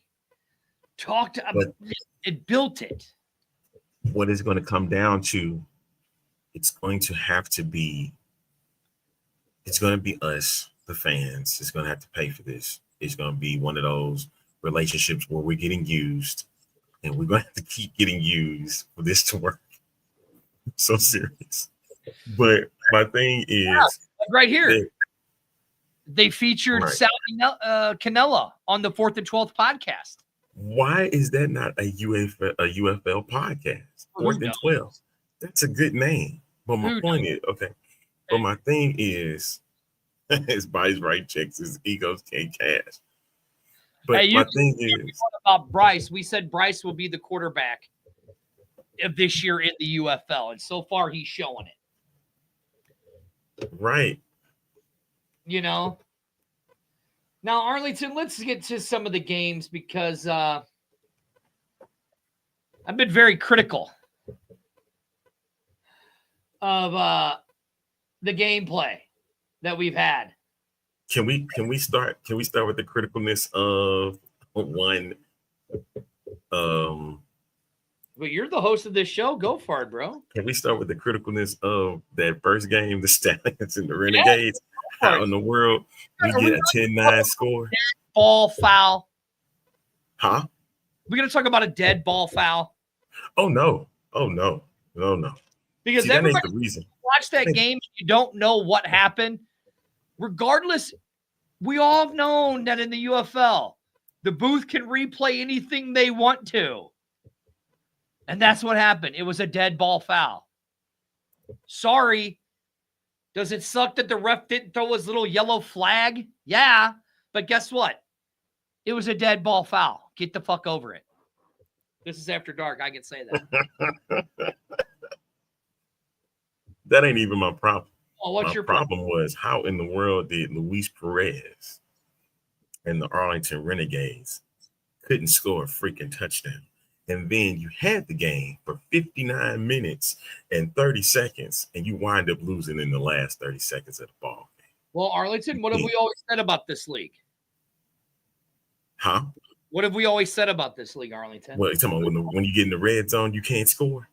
No. What have we always said about this league? The most exciting time in this league was the fourth quarter. Last 5 minutes of this league. Fourth quarter. I don't get it. I don't really get that at all, because Renegades defense was phenomenal. Yes. They played their tails off, man. It was like, how in the world could you not get into the end zone? Luis Perez started overthrowing. Even Matt Corral was overthrowing, underthrowing. Mm-hmm. Like, they seeing what the runs were, and they would be able to get stopped. Mm-hmm. You get what I'm saying? Like, come on. Like, what are we doing here? Mm-hmm. And I did say that this is the time now. Week 4, week 5, most of that stuff get cleaned up. So we could get something different. But that was a sloppy game of football on Friday night. And my Friday night should not feature sloppy football. You know it. I know it. That game was sloppy. Uh-huh. And it has nothing to do with a dead ball foul. We shouldn't even had a dead ball foul. But here's the question, Arlington. Is it sloppy? Like right here. The United Football League, not the United Red Zone League. But how are you going to – you got to score in this league. Or is it defense? Because that was me and the conversation that me and Amanda had on the way home from the game. Is it sloppy gameplay? Or, I mean, Chris made a good point here. Is it sloppy or is it lazy? Like, I know the mayor of the spring football put out a thing. It looks like some of these players might be quitting halfway through the game because they don't have a CBA in place. You know, now we talk about the gameplay, right? Okay, so I want to do something. You got your calculator ready, Arlington? Calculator is, let me see if I can find it. There it is. Okay. Now we're gonna go by touchdown passes. Okay? Oh God, we doing this week? We are. Ready? So we have Jordan with 5. Jordan with what? 5? 5 touchdowns. Okay, you go through all the quarterbacks. Go. Yep. Perez 1. Manny 1. Perkins 2. Corral 2. Munn 1. Perry 2. Anthony Brown 1. Nolan Henderson 2. And Alex Magoo 1. How many quarterbacks did you name? I named all the quarterbacks who have touchdowns. How many was it? 1, 2, 3, 4, 5. Go to the screen to find out. 8, 9, 10. 10 quarterbacks out of 14. I had a feeling it was 10. I had a feeling it was 10. All right. Arlington, how many touchdowns is that? 18. 18. Okay. So are you going over with the rushing touchdowns now? Yes, we are. Are you ready? You got your calculator ready, Arlington? I'm ready. Balaj, 1. Okay. Sailors, 4. Rushing touchdowns. Really, that's good, right? You should have just went to the list and just did the leaders. I'm on the list. You should have did the leaders. You should have been able to. Yes, Mayor. I can count without taking my gloves and slides off. You're absolutely right. We're walking around Vegas, and I'm in gloves and slides while it was pouring fucking rain. Where am I at? I'm on. Who am I on? Manny. You was after Sailors. Okay, so Manny got 2. Okay. Howard, 1. Persons Jr., 1. Corbin, 1. Bryce Perkins. Okay, go ahead. What's up, Rig? Bryce Perkins, 3. Okay. EJ Perry, 1. Okay. And Devin Smith, 3. That's it. That's it. How many rushing touchdowns do we have? 17. Now, leading up to week 3, Arlington, in the first 2 weeks, okay? This is what I'm trying to show you guys. This is why the gameplay in week 2 had me so pissed off that I didn't even want to do the show. It was so bad.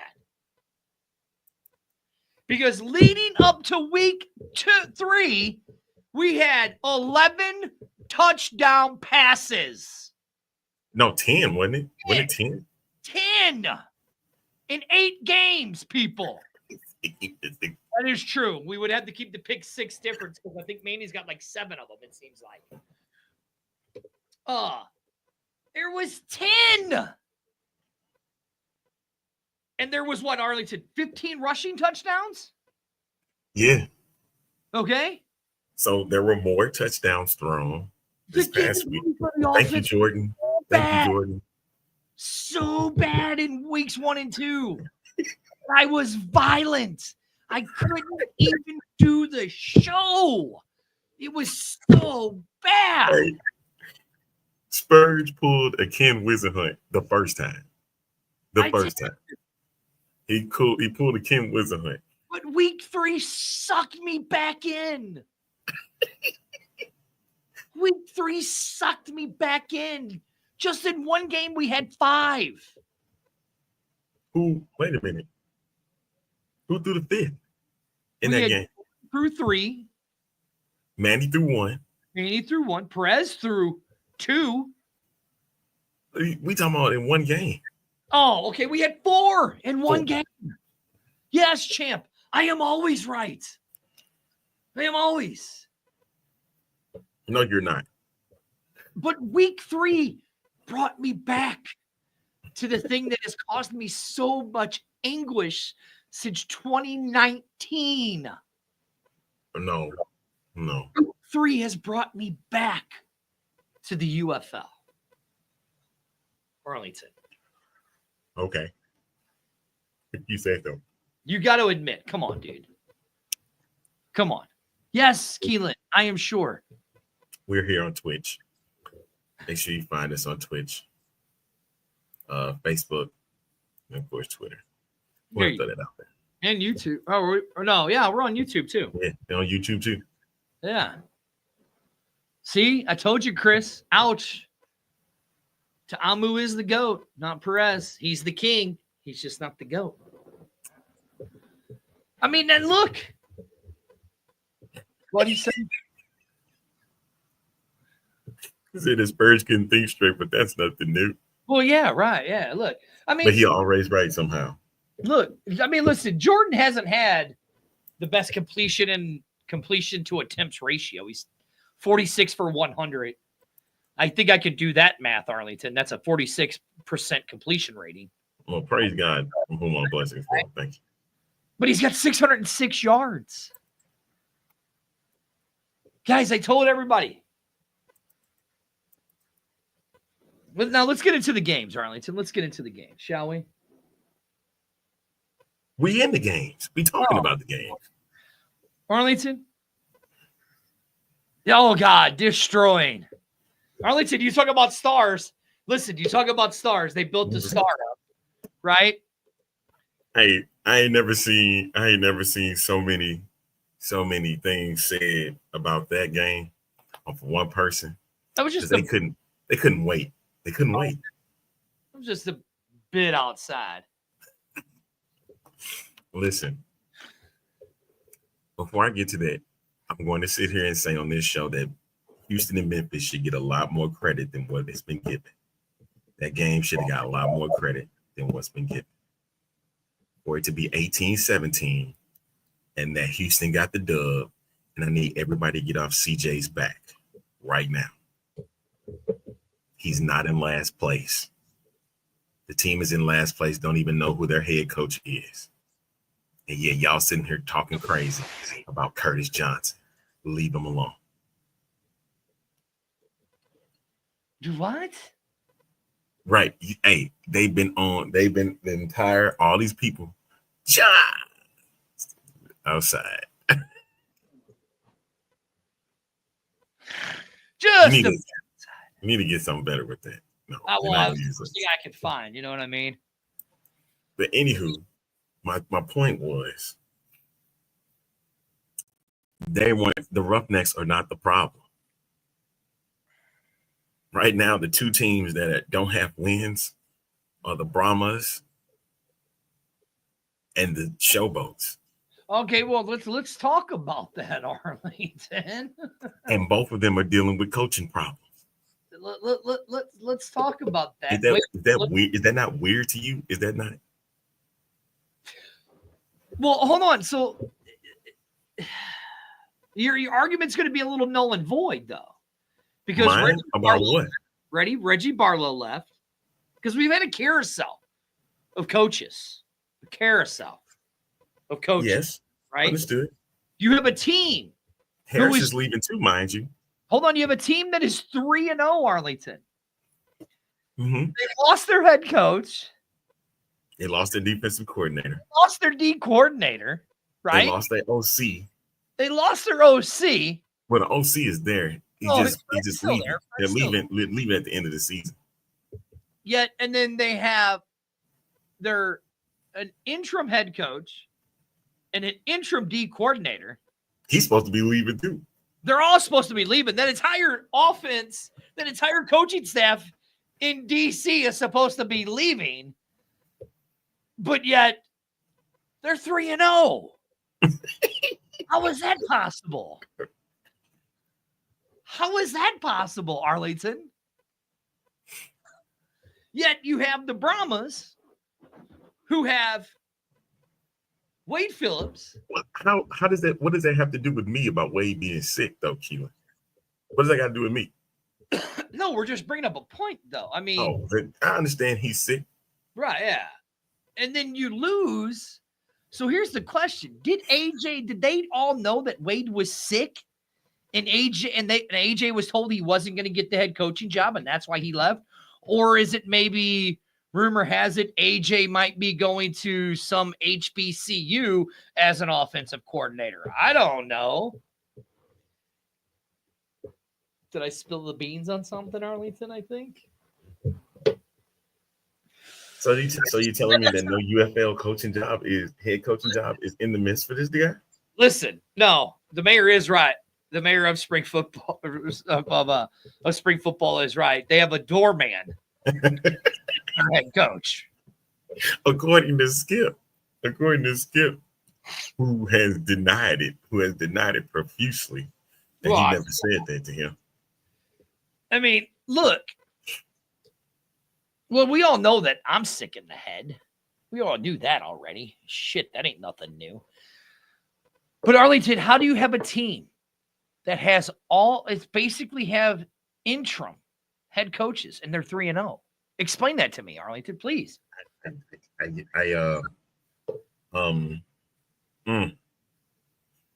know that there is a guy that they have a chip on their shoulder because Barlow left, because Greg Williams left, and they playing out of their minds right now. Almost like they want to be in St. Louis once again for the UFL championship, which was announced by Danny Garcia at halftime of DC versus St. Louis. And guess what? If the Defenders just happen to get to the UFL championship, I'm going to be there. And I know this guy is going to be there as well, because we're both going to go see one Jordan Teamu in the the UFL championship. Okay, so we talk about that, Arlington. Okay, now let's get to the Battlehawks, though. Okay. Remember, yes. Let's go to the Battlehawks. Let's go to the Battlehawks. I'm going to talk about it more tomorrow on B-Hawk. Well, no, I'm not, because I'm going to be breaking down the Arlington Renegades with the special guest Marco from the Banditos is going to be joining me on B-Hawk Live. Yes, Kevin, we will be there in a box. We will be there in a box.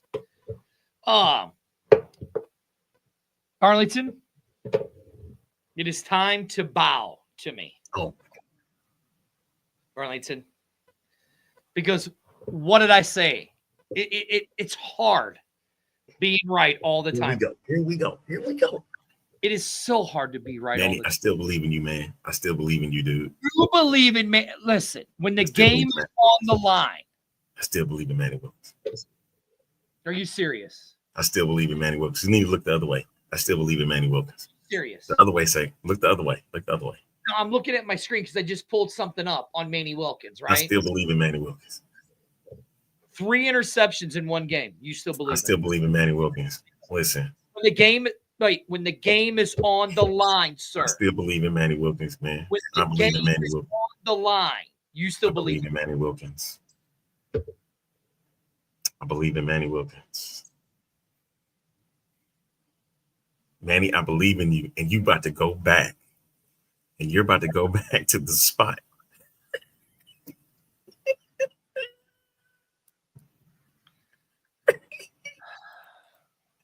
And you about to go back. Thank you, Keelan. He did suck. Who got the W? Who got the W? It doesn't matter. He sucked too. You got to remember, Jordan is now 4-1 in the dome when he needs the win. That's Manny's new nickname. I'm getting a shirt. You know what? I'm going to call my boy Jason that's down there on the thing. I'm getting a shirt, 3-pick Manny. I'm getting a shirt made 3. That's old game, dog.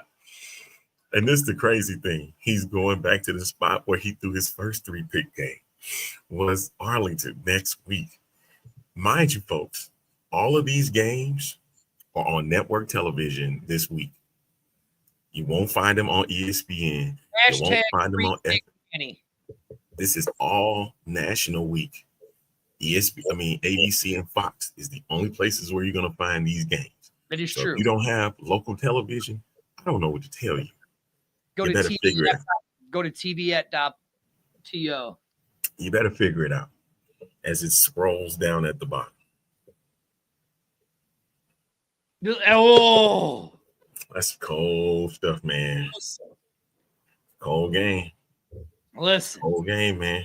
I'm telling you right now, if the nooch was loose in St. Louis, that entire stadium, Arlington, I guarantee you, Ben DiNucci could pack the dome. I should have heard he's going to say that. He could get 50,000 tickets sold to the dome. You think he could get 40,000 people in? I think the nooch could. I think the nooch could put 40,000 plus every home game because he's just that gooch. He's that gooch. And everybody be doing the nooch dance. And I'd be leading it. Look, Arlington, you talk about star power? Who was a bigger star than Ben DiNucci? In the XFL that year? Yeah. Who was? He was a star. He was a star. He was a star. I mean, look, He took his star power and brought the true brand hats to the UFL. He sure did. With the UFL. I wonder if he'll make a Sea Dragon one just for the hell of it. No. Why did he leave? Now he's gonna run up to his studio, go find his little stupid hat. Jesus. Listen, I understand, y'all. I get it. Manny threw 3 picks. Could have threw 4, but he did not. He could have thrown 4 interceptions, but he did not. So that has been the dynamic here, is about his arm. And he's going against the Arlington Renegades. He's going against the Arlington Renegades defense on this Saturday. And I know it's going to be hell to pay, because he threw this 3-pick game and he about to go back to the place where he threw his first 3-pick game. He wanted to show that the true brand, baby. The true brand. Boom, right there. The true brand hat. Right there. There it is. See it? That's Denzel. This is all I'm hoping, buddy. It's all I'm hoping, man, is he learned from his mistakes. Because, man, if he doesn't,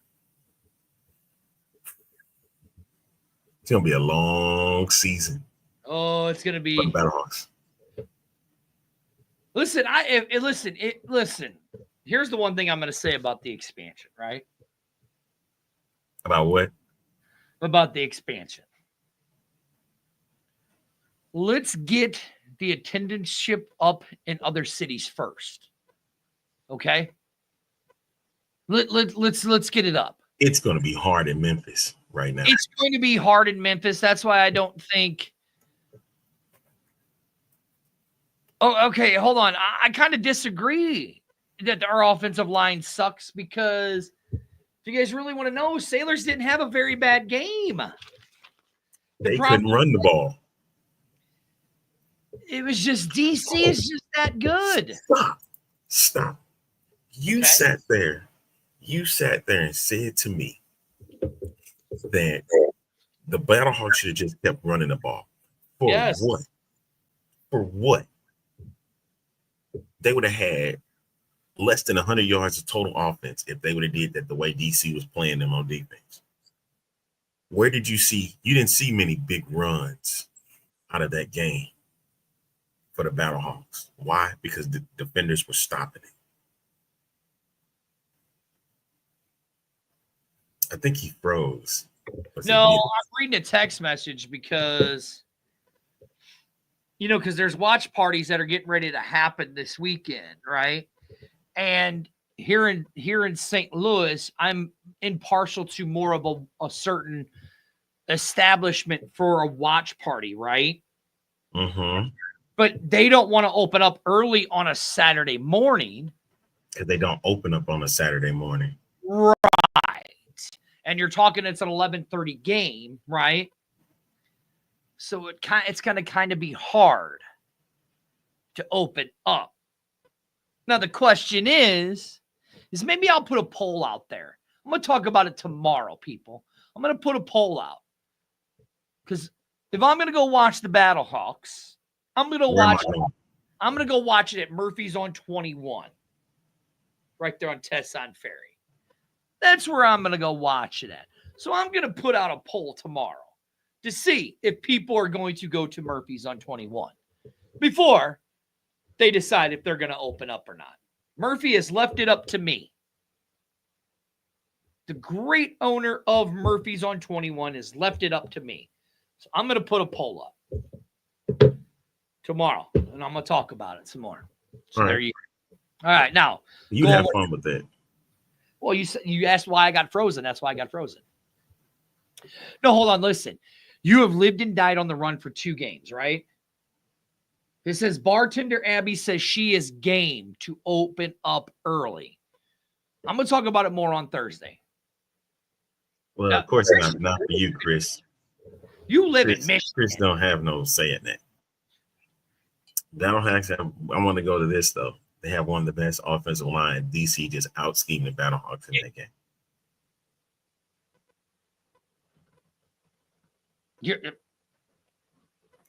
It did not help that the Battlehawks came out flat in the first quarter.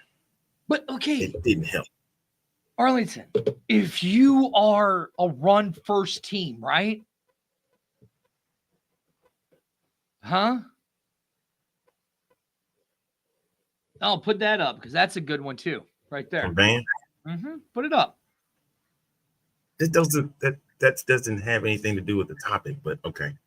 Well, it did on an earlier thing that we had. He said he had a conversation with the ownership in week 1. And let me tell you something. If the mayor of spring football tells you he had a conversation with ownership, we had a conversation with some ownership. He was assured that the Sea Dragons will not play in 2026. The earliest that the Sea Dragons that Seattle will join the league is in 27. The turf in Seattle is being replaced during the post-Super Bowl period to install grass at Lumen Field. Why is that happening, Arlington? Because there's a thing called the World Cup coming to the United States of America. And Arlington, if I'm not mistaken, I think some of those games are going to be played in Lumen Field. So that would make sense for them not to expand to Seattle just yet. Am I right? Correct. Okay, now back to the that occur, though? Huh? When does that start? June 11th. Yeah.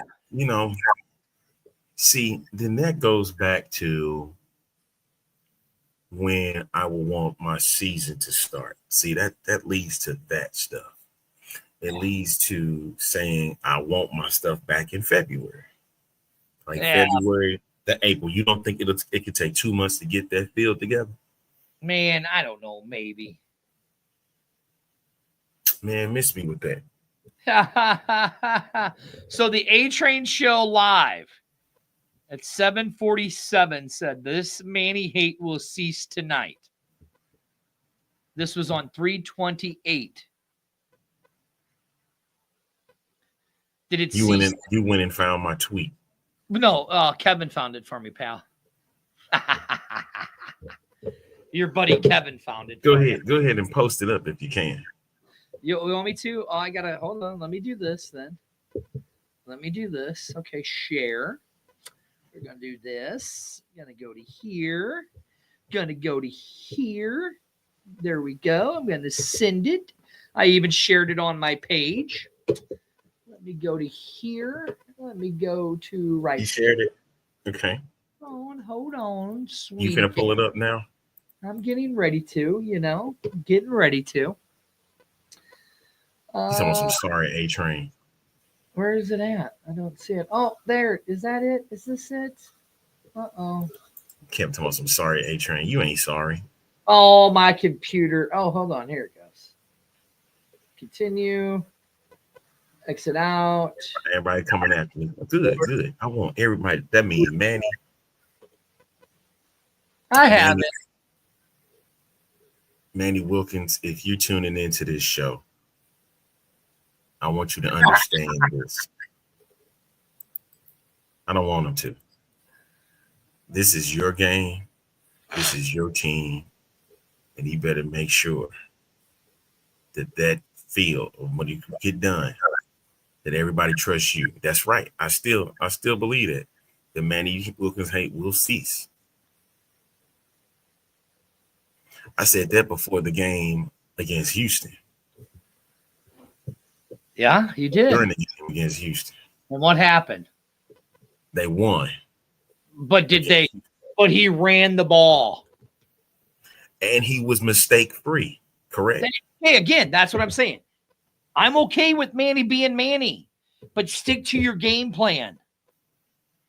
The Battlehawks got out of their game plan. That's why they lost that game. Okay.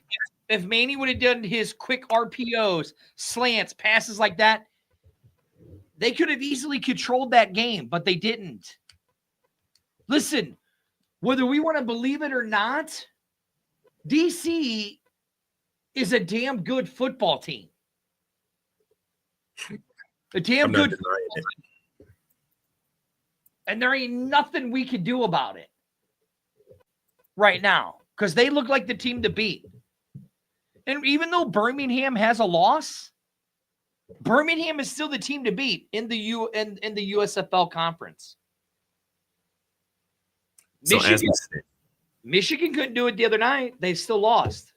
So as we sit here going into week number 4, standing sit as DC on top of the XFL conference. Do you want me to put St. Louis both at 2-1, San Antonio? You want it? I got it. Ready? 2-3. I love y'all, San Antonio, but I'm here to talk crap about y'all too. Here you go. And in the USFL conference, we got Birmingham and Michigan both sitting at 2-1. Guess who got a win over Memphis? The Houston Roughnecks. So you Showboat fans that's out there that y'all be watching us, you don't even have a win yet. You don't even know who your coach is. Well, yeah, they do. It's back to their interim head coach. You're headed towards 0-10 at this point. Oh, come on now. That's just mean. That's just mean, Arlington. Hey, Donald DeLahaye. That's just brother. Mean. Just you better figure it out how to get in those clutch situations and start making these field goals, brother, because they finna start tearing you apart. You can sit there all day destroying and be like, I'm gonna be the man in this league. Well, yeah, you're the man that goes a bit outside. They say wide left, right? Oh, it was wide left, all right. Wide left about by the side. I guarantee you,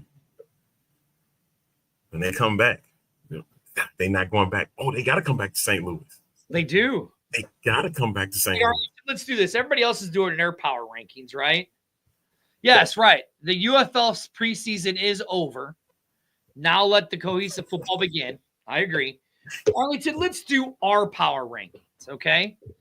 Our X-Fan power rankings. Let's start at number 8.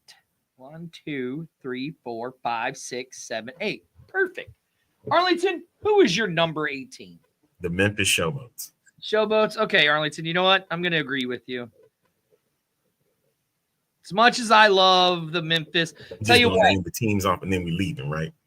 No, because then we got to do our picks. Okay, all right. I mean, it's after dark, and I'm got to get to bed and get up early. Yes, I'm right there with you. I will say this: the Memphis tailgating and the Memphis atmosphere reminded me of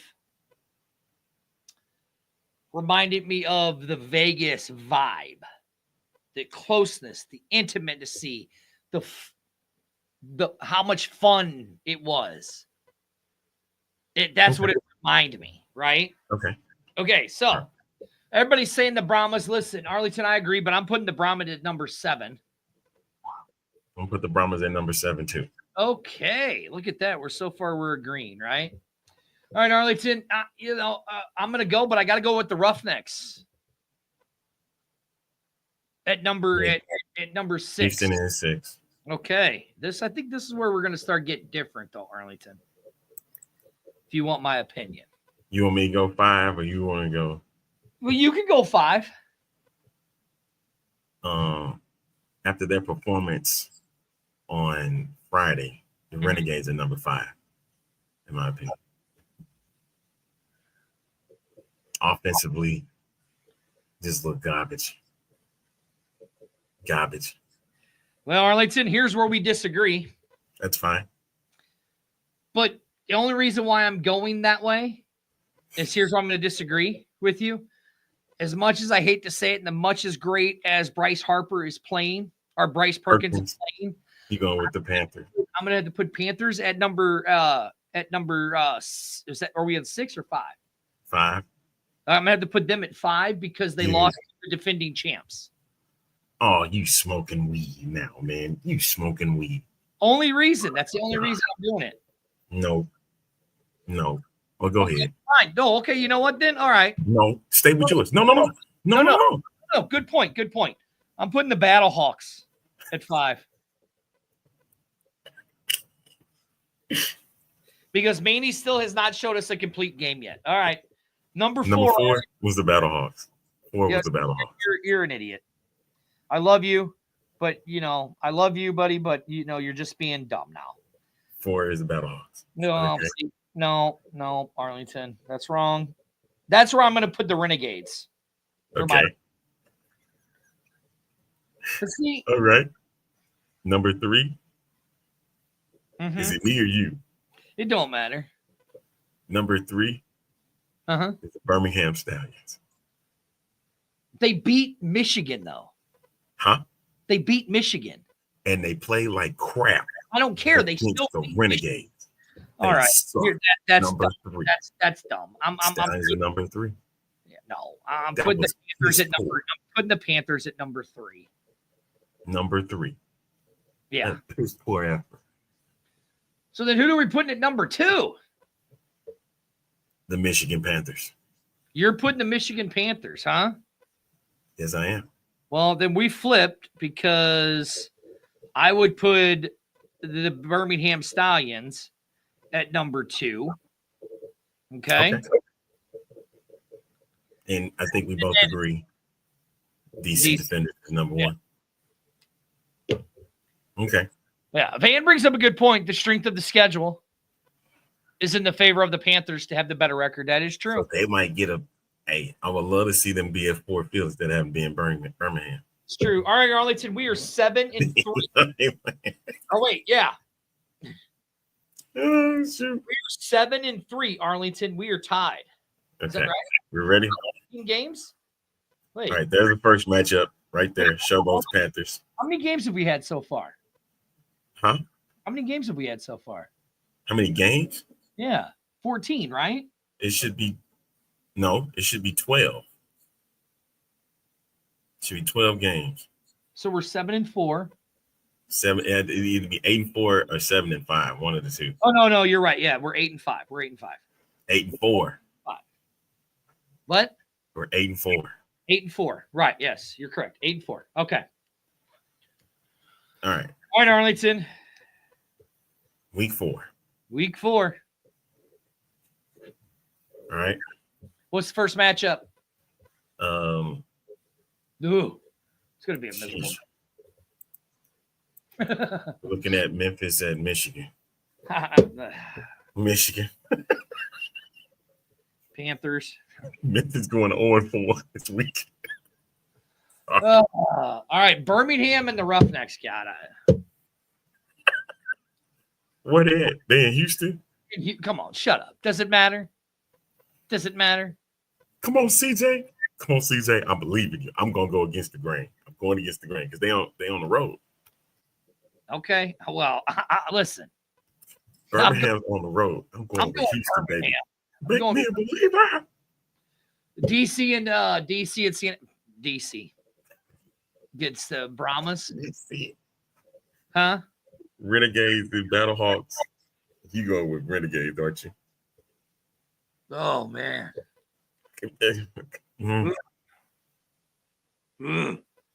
I would be wrong if I would go against it. I'm going to go with the Battlehawks again. I'm going Renegades. Okay, that's fine. Good. I'm going Renegades. You chose. So Spurge chooses. I written down. We both went Panthers. We split on Houston and Birmingham. I went Birmingham. You went Houston. We both went DC, and then we split the Battlehawks and the Renegades. You said in Defenders, right? Okay. Yeah, we both said the Defenders. We both agreed on games. Those are Spurge's picks. Yep. You went Panthers, Houston, DC, and Battlehawks. I said Panthers, Roughnecks, Battlehawks, and DC. And Defenders. Okay. Those are the picks. Well, with that being said, I've been on air for 2 hours now. Okay. We can get up out of here. We haven't done an hour and a half in forever, bro. I know. All right, y'all. Thank y'all so much. Ooh, thank y'all so much for tuning in. Tune in tomorrow. Seahawk Wait, Live. hold on. Real quick before I go, I got to give a shout out to Matt McCrane's father, Stephen McCrane. Right.